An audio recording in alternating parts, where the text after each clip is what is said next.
नमस्कार नाजिया जी, बहुत बहुत स्वागत है आपका।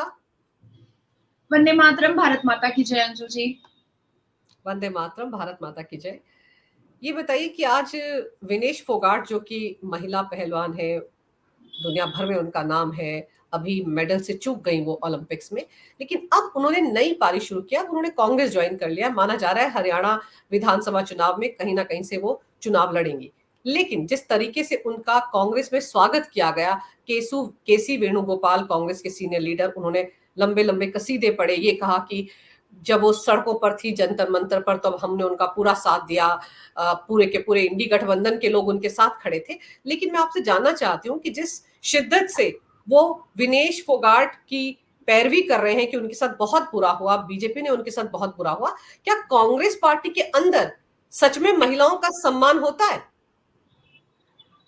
आज आप बहुत खूबसूरत मुद्दे को लेकर के मेरे साथ बैठी हैं और क्योंकि मामला कांग्रेस का है, तो मैं मिसाल भी आपको कांग्रेस के हिसाब से दूंगी। और मुझे बड़ा तरस आया आज विनेश फोगाट को देख करके। वो एक कहावत है ना हम मुसलमानों के लिए कि बख्शवाने गए थे रोजा और गले पड़ गया नमाज। बस वही हुआ है विनेश फोगाट के साथ। ब्रजभूषण को कोसते कोसते कोसते कोसते वो एक ऐसी पार्टी के नेतृत्व में चली गई। उन्होंने एक ऐसी पार्टी को ज्वाइन कर लिया जिसकी शुरुआत ही चुम्मा चाटी से हुई है। कुछ दृश्य है जो देश को देखना चाहिए। ये हमारे चाचा नेहरू जी हैं जिन्होंने देश को मामा बना दिया। अब इनको जरा गौर से जनता देखे। मैं चाहती हूं कि गौर से देखे जनता कि ये हमारे पूर्व प्रधानमंत्री हैं। ठीक है, ये हमारे पूर्व प्रधानमंत्री हैं। अच्छे से देखिएगा और आपके व्यूअर्स भी बहुत अच्छे से देखेंगे तो मुझे बहुत अच्छा लगेगा।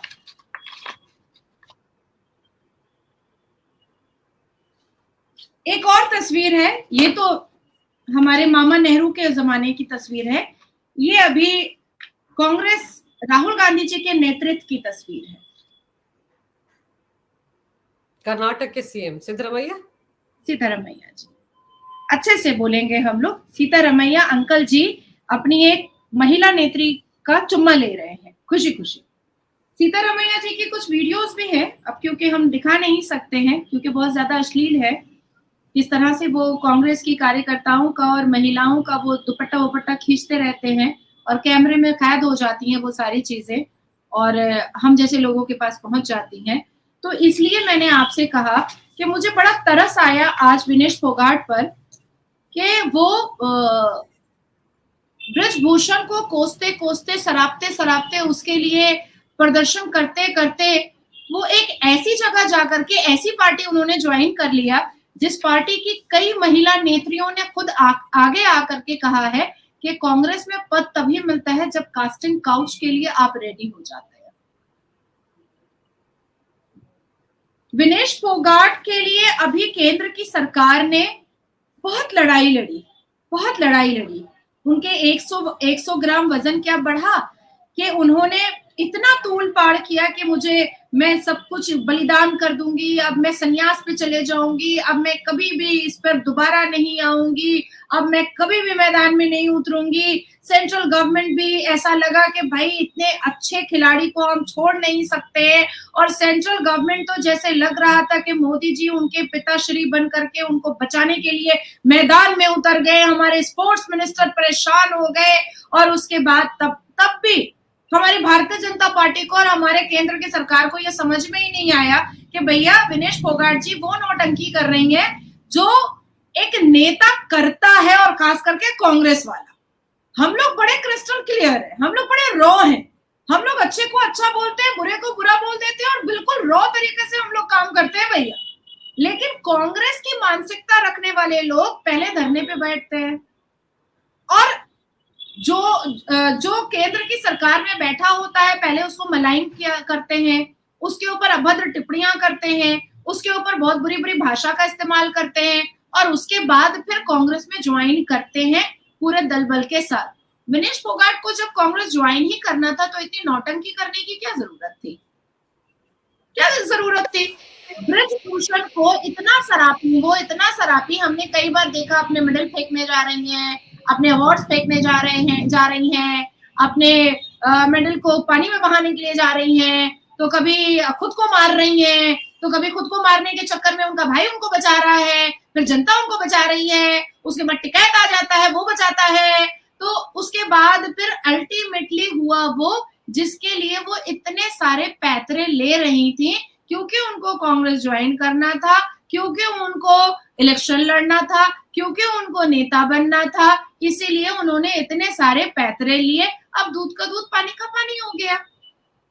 अब बात यहाँ पर खड़ी होती है अंजू जी कि क्या सोनिया एंटोनियो जी, राहुल गांधी जी अपने केरला के लीडर को कास्टिंग काउच का जो एलिगेशन उनके ऊपर लगा है, क्या उसको एक्सपेल करेंगे?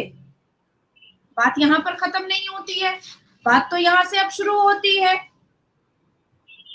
बहुगुणा ने कांग्रेस, नाजिया जी, कांग्रेस की जिस लीडर की आप बात करें, केरल की सिमी रोजवेल जॉन है, जो कि वहां की महिला विंग की नेता है।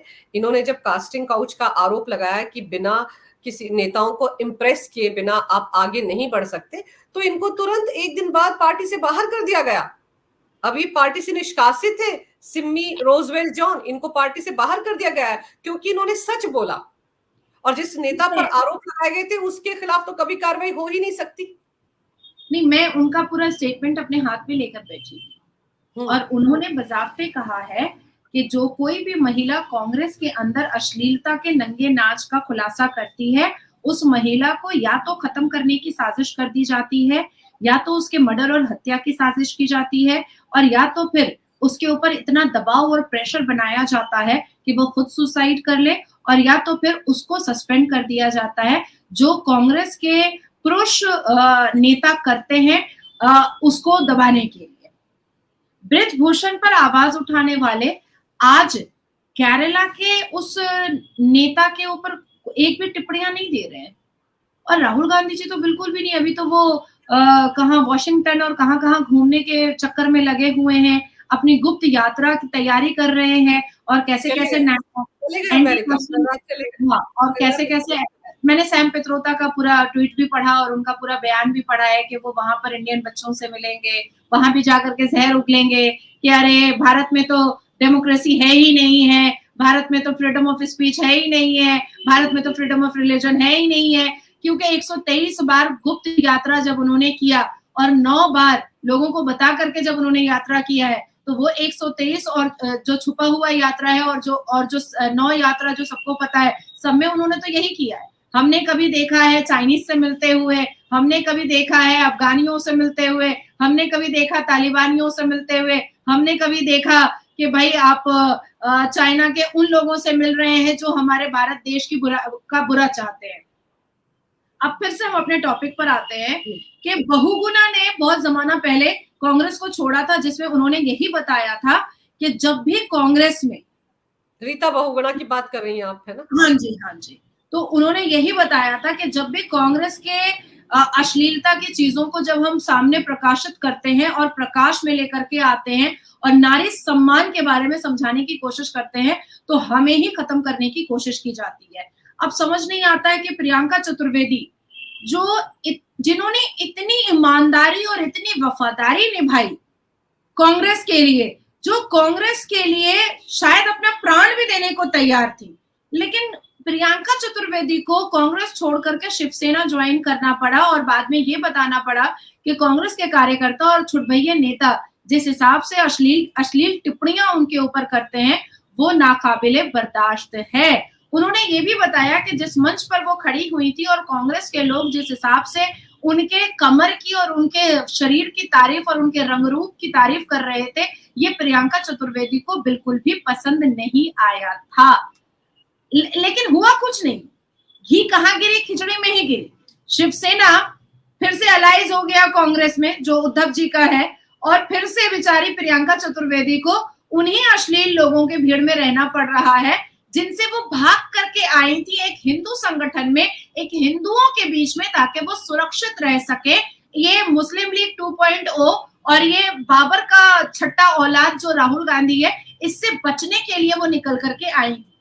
उसके बाद फिर गीता कोड़ा, गीता कोड़ा उसने भी भाई बीजेपी ज्वाइन किया, और झारखंड में जो एमपी थे कांग्रेस के, उनके ऊपर उन्होंने भी बहुत सारे खुलासे किए थे, बहुत बड़ी बड़ी बात उन्होंने बताई थी। उसके बाद फिर हम आते हैं, अभी आजकल हम देख रहे हैं एक कांग्रेस की प्रवक्ता को, जो अब बीजेपी की प्रवक्ता हो चुकी हैं, राधिका खेड़ा।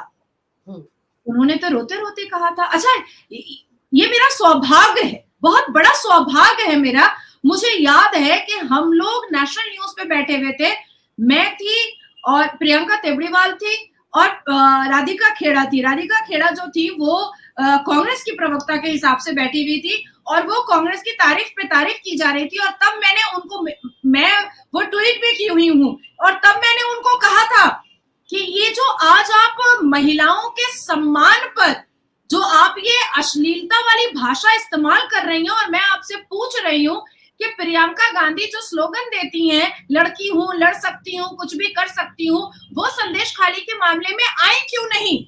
उनको आना चाहिए था। तो उन्होंने कहा कि आप कांग्रेस पर अभद्र भाषा इस्तेमाल करने से पहले अपने आप को देखिए कि आप हैं कौन। तब मैंने उनको काउंटर किया था, राधिका खेड़ा को, कि आपके ऊपर जब ऐसा होगा ना, तब पूछेंगे कि कैसा लगा, क्योंकि आप कोई दूध के दूल्हे पार्टी में नहीं है राधिका खेड़ा जी, आप कांग्रेस की पार्टी में है, जिसका इतिहास है चुम्मा चाटी और अश्लीलता, जिसका इतिहास है।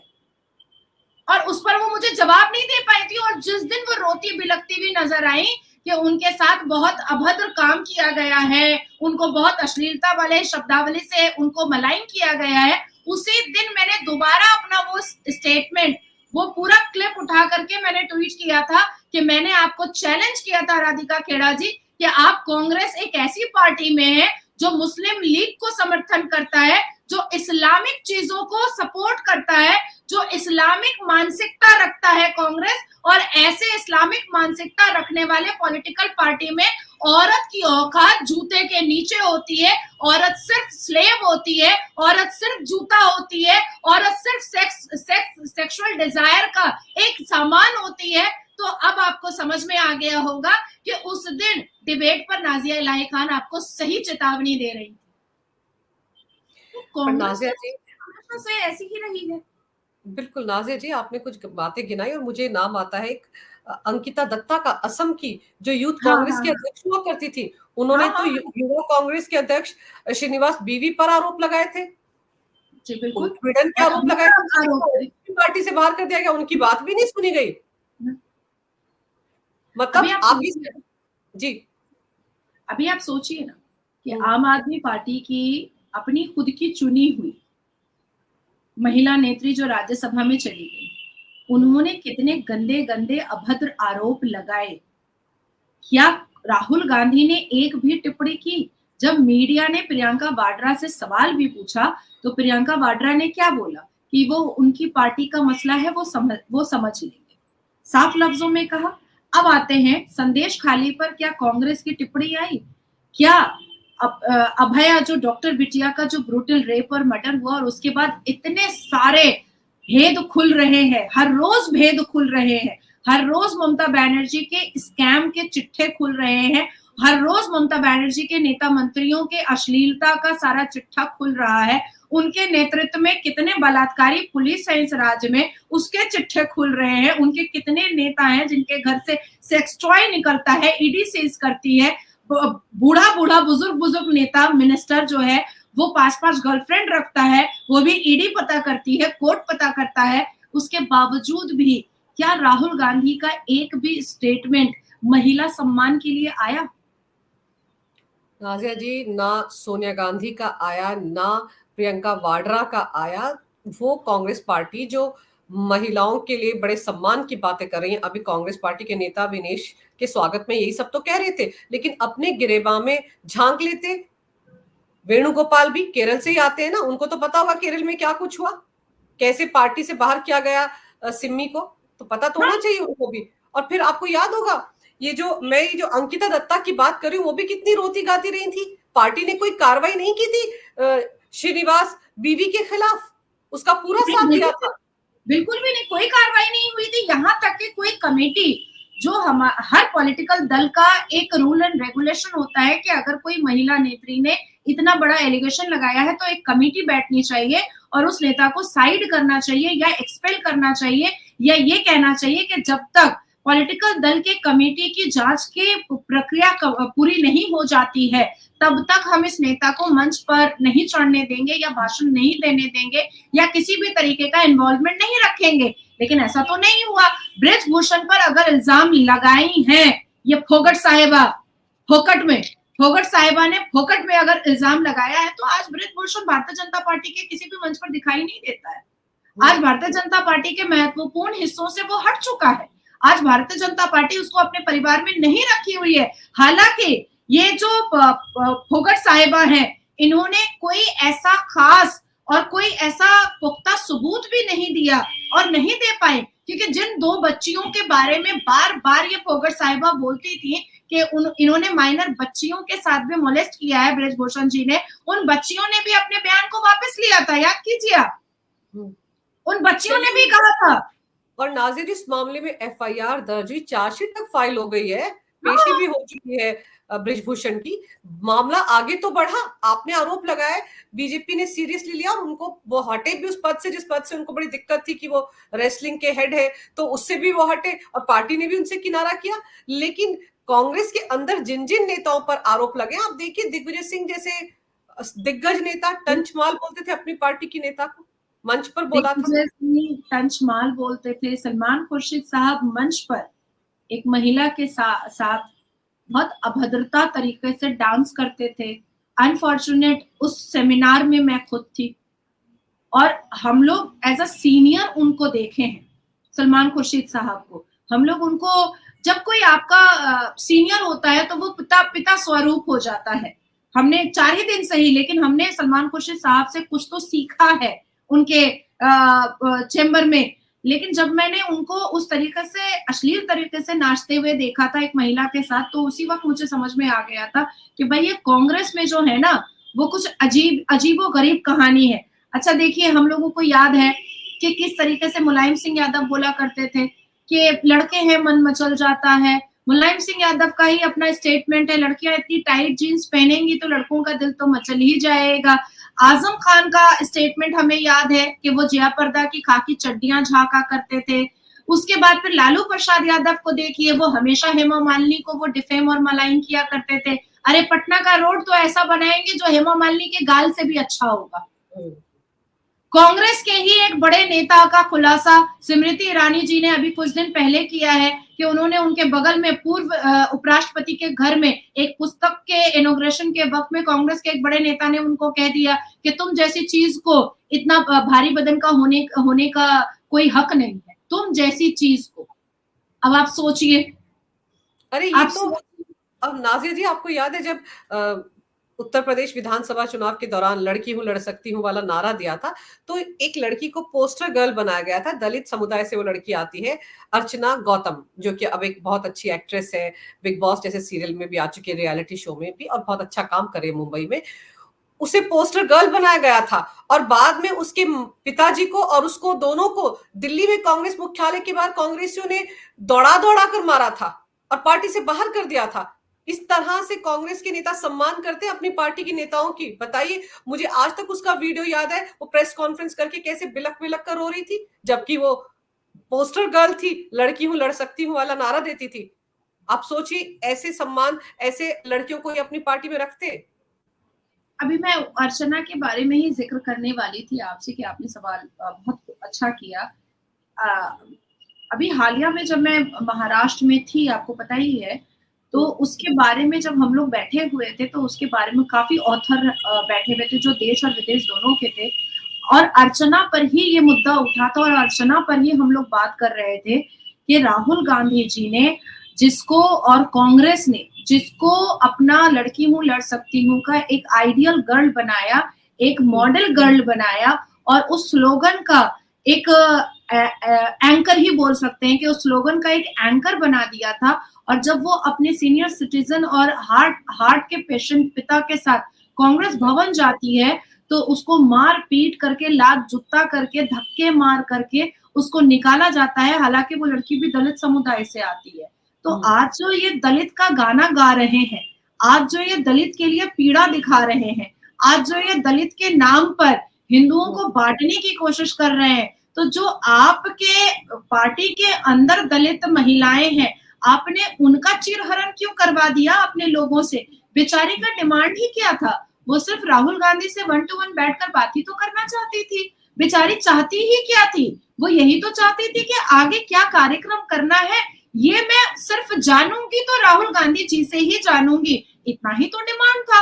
अब मैं जिस पॉलिटिकल पार्टी के अंदर काम करती हूँ, उस पॉलिटिकल पार्टी के बड़े नेता के लिए मैं बोल ही सकती हूँ कि मुझे उनसे मिलना है। अब इसमें मुझे अगर धक्के मार करके, जलील कर करके अगर निकाला जाएगा, तो मैं तो प्रेस कॉन्फ्रेंस करके बोलूंगी कि जिस पॉलिटिकल पार्टी के लिए मैं पिछले 2018 से 2024 तक इतनी ईमानदारी से काम कर रही हूँ, आज अगर मैंने इस देश के आदरणीय प्रधानमंत्री या गृह मंत्री से मिलने के लिए अपनी गुहार लगा ही दी, तो इसमें जूता मारने की क्या जरूरत है? इसमें बेइज्जत करने की क्या जरूरत है? इसमें अपने कार्यकर्ताओं को भेज करके शरीर का मोलेस्टेशन कराने की क्या जरूरत है? अर्चना को सिर्फ बेइज्जत नहीं किया गया था, कांग्रेस भवन से मोलेस्ट करते हुए निकाला गया था, इसीलिए वो इतनी कल्पी थी, रोई थी। देखिए, मैंने इसलिए आपको इतिहास का पन्ना ही सबसे पहले पलट करके और आपके व्यूअर्स को दिखाया कि जब चाचा नेहरू ने ही इस देश में सारी महिलाओं को मामू बना दिया, तो उन्हीं की नींव से आया हुआ और उन्हीं के परिवार से आया हुआ राहुल गांधी या प्रियंका वाड्रा से इस देश की महिलाएं ये एक्सपेक्टेशन रख भी कैसे लेती हैं कि कांग्रेस पार्टी कभी भी महिलाओं के पक्ष में या महिलाओं के सेफ्टी और सिक्योरिटी या महिलाओं के मान सम्मान के बारे में बात कर सकती है? कभी नहीं कर सकती है, कभी भी नहीं कर सकती है। मणिपुर में उनको पॉलिटिक्स दिखता है और दिखेगा उनको, हालांकि मणिपुर में लॉ एंड ऑर्डर बहुत ज्यादा एस्टैब्लिश हो चुका है, पुलिस अपनी अकाउंटेबिलिटी पर बात कर रहा है, वहां की सरकार अपने जिम्मेदारियों पर हर रोज प्रेस कॉन्फ्रेंस करके एक एक मुद्दों पर बात करती है। लेकिन ममता बनर्जी साहिबा 10 लाख रुपए देती हैं और अपने डिप्टी कमिश्नर सेंट्रल डिवीजन को भेजती हैं कि तुम पैसे ले लो और अपनी बेटी को भूल जाओ, पर उसमें राहुल गांधी जी कुछ नहीं बोलते हैं। आप ये सोचिए कि राहुल गांधी की पार्टी के एक वरिष्ठ एडवोकेट हैं, आप भी जानती हैं, आम आदमी पार्टी के फेवरेट वकील हैं, जब वो राज्यसभा के लिए हिमाचल से लड़ने के लिए गए थे, तो उनकी अपनी ही पार्टी के नेताओं ने उनको क्यों हराया था? वहां पर राज्यसभा का चुनाव वो क्यों हार गए थे? मैं नाम ले देती हूँ, अभिषेक मनु सिंह भी। उनको जो आरोप लगे थे इतने साल पहले, वहां पर कांग्रेस के विधायकों ने ही कहा था कि हिमाचल जैसे राज्य में उनको थोपने की क्या जरूरत थी, जिनका इतिहास इतना काला है। वो वीडियो फिर सर्कुलेट होने लग गया था। अभी आपको याद होगा दिलीप मंडल, वो जो दलित नेता है, 2012 हाँ, उन्होंने भी बोला था कि अगर अभिषेक मनु सिंह भी मेरे पीछे पड़ेंगे तो मैं वो वीडियो सर्कुलेट कर दूंगा। तो फिर कांग्रेस पार्टी से ही तो है वो, और कांग्रेस पार्टी के नेताओं ने ही, विधायकों ने ही हिमाचल में एतराज जताया था। तो दूर क्यों जाना है? पार्टी के अंदर कितना कुछ चलता रहता है। और फिर जैसे आप कह रही हैं कि डॉक्टर बेटी के मामले में बिल्कुल दही जमा हुआ है। आप सोचिए, ना अखिलेश बोलते हैं, ना सोनिया गांधी ने एक टिप्पणी की, ना प्रियंका वाड्रा ने। और जब प्रियंका वाड्रा ने एक ट्वीट किया था नाजिया जी, तो पिछले सारे इतिहास गिना दिए थे, लेकिन उस घटना का जिक्र ही नहीं किया, बंगाल की एक भी घटना का जिक्र नहीं किया। अभी 3 दिन पहले मैंने एक ट्वीट किया था जिसमें मैंने लिखा था, लड़की हूँ, लड़ सकती हूँ, कुछ भी कर सकती हूँ और साथ साथ अपने रॉबर्ट वाड्रा हस्बैंड के साथ 2 घूंट भी पी सकती हूँ। लंदन में बड़े मजे में चुस्कियां लेकर के पौवा चढ़ा रहे थे दोनों मियाँ बीवी के, क्या चढ़ा रहे थे वो तो नहीं पता, पर मैंने प्रूफ के साथ, फोटोज के साथ ट्वीट किया है, फोटो के साथ, जिस पर मुझे 2 कांग्रेस के पश्चिम बंगाल के नेता ने मुझे फोन किया और कहा कि उसको डिलीट कर। मैंने कहा ट्वीट तो कभी डिलीट होगा नहीं, आपको जो करना है आप कर लीजिए। अब आती है बात कि देखिए, मुझे लगता है कि फोगट ने अपने सिर्फ राजनीतिक करियर को ही देखा है, इसके अलावा और कुछ नहीं देखा है, क्योंकि आज भी हमें याद है कि कठुआ के रेप केस में जो लोग जुक्त थे, आज वो कांग्रेस के बड़े-बड़े नेता हैं, है ना? बड़ा माला वाला पहना करके उनको अपने साथ रखा गया। इस देश के टुकड़े करने पर जो इंशाअल्लाह का नारा लगाता था कन्हैया, आज वो कांग्रेस का नेता है। तो कांग्रेस के अंदर आप देखिएगा, तालिबानी माइंडेड, जिहादी माइंडेड, लश्कर ए तैयबा माइंडेड, मुस्लिम लीग माइंडेड, लियाकत माइंडेड, जिन्ना माइंडेड, इस तरीके के लोग ही कांग्रेस में हैं। कांग्रेस में आप मुझे एक भी व्यक्ति ऐसा दिखा दीजिए जिसका कोई इतिहास ना हो, और वो भी काला इतिहास ना हो। कांग्रेस के ही कपिल सिब्बल साहब हैं। देखिए कैसे एक ब्रूटल रेप और मर्डर की घटना पर हंस रहे हैं। अब तो समाजवादी पार्टी की तरफ से वो राज्यसभा सांसद है, हुआ करते थे कांग्रेस में। नहीं, अब लेकिन थे तो कांग्रेस के सबसे बड़े नेता ना। कांग्रेस ने उनको चमकाया है, उनको कैबिनेट पर रखा है, कांग्रेस ने उनको पाला है, पोसा है। जब कांग्रेस ने उनको थूका तो वो समाजवादी पार्टी में चले गए। लेकिन जो अब समाजवादी पार्टी कांग्रेस से कुछ अलग तो नहीं रही है, तो अब किस तरीके से वो एक डॉक्टर बिटिया के ब्रूटल रेप और मर्डर की घटना पर वो सर्वोच्च न्यायपालिका के चीफ जस्टिस के बेंच पर हंस रहे थे कि हमारे एस.जे. तुषार मेहता जी को याद दिलाना पड़ा कि भूलिए मत, आपको हंसी किस बात की आ रही है, आप भूलिए मत कि आप किस मुद्दे पर चर्चा कर रहे हैं। आप एक ब्रूटल रेप और मर्डर पर चर्चा कर रहे हैं, वो भी एक इंटरनी रेसिडेंट डॉक्टर का, जिसके लिए देश और विदेश आज जमीन पर है, आज रोड पर है। सिर्फ बंगाल नहीं बल्कि देश और विदेश रोड पर है, और इस पूरी दुनिया के डॉक्टर्स प्रदर्शन और प्रोटेस्ट कर रहे हैं, और आपको हंसी आ रही है।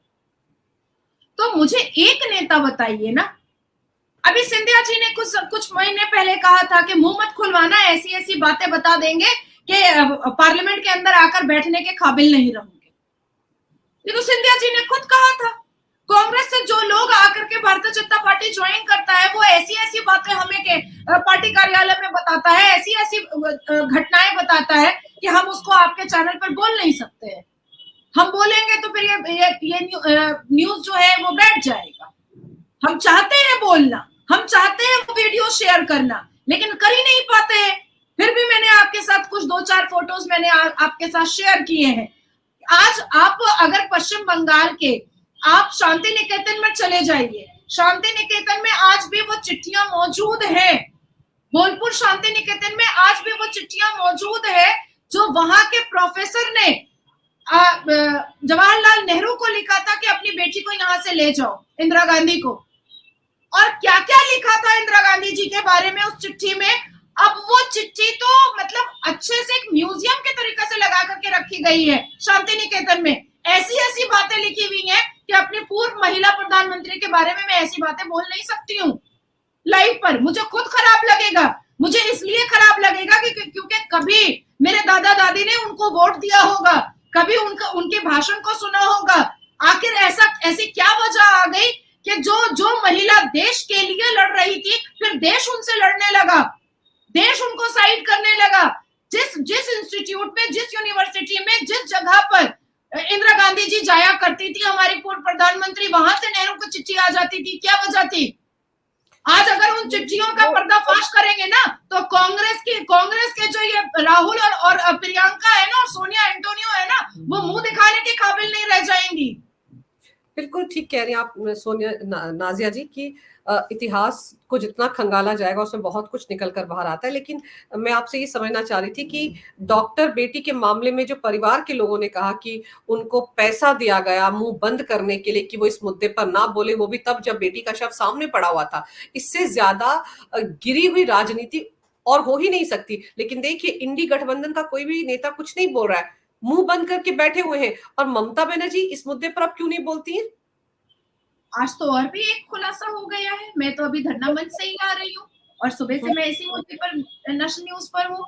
आज तो एक खुलासा इतना बड़ा हुआ है कि 9 तारीख को जिस हिसाब से डॉक्टर बिटिया का ब्रूटल रेप और मर्डर होता है, और 10 तारीख को सुबह सुबह संदीप घोष साहब हमारे राज्य सरकार को एक चिट्ठी भेजते हैं, पीडब्ल्यूडी डिपार्टमेंट को, कि सेमिनार हॉल को तोड़ दो, उसके बाथरूम को तोड़ दो, उसके बेसिन को तोड़ दो, और वो चिट्ठी अब बाहर आ चुकी है।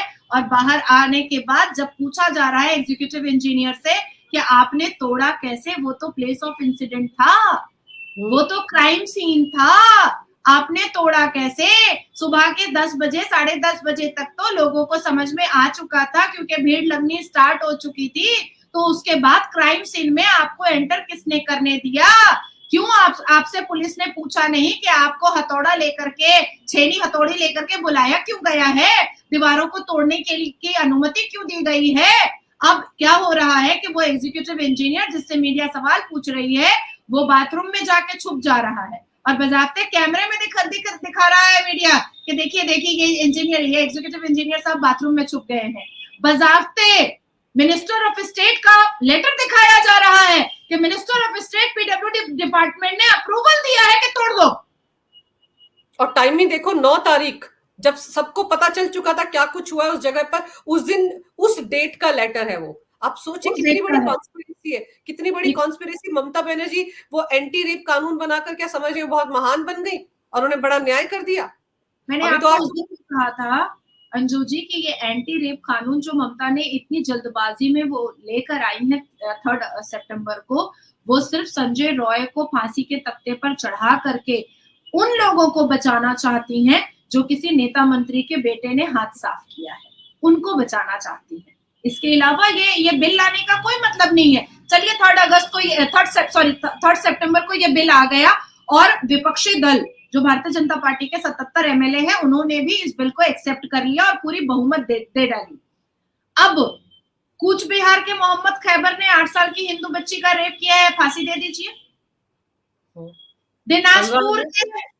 दिनाजपुर के एक मौलाना साहब है मोहम्मद ओवैस, उन्होंने एक बच्ची को पहले किडनैप किया, फिर उसका रेप किया और फिर उसको प्रेग्नेंट किया और फिर उस बच्ची को एक जगह पर छोड़ करके कहीं और भागने के लिए लग गया, तो वहां पर वो अरेस्ट हो गया। आप मोहम्मद ओवैस मौलवी साहब को आप दे दीजिए फांसी, हमें कोई आपत्ति नहीं है, तब ना हम समझेंगे।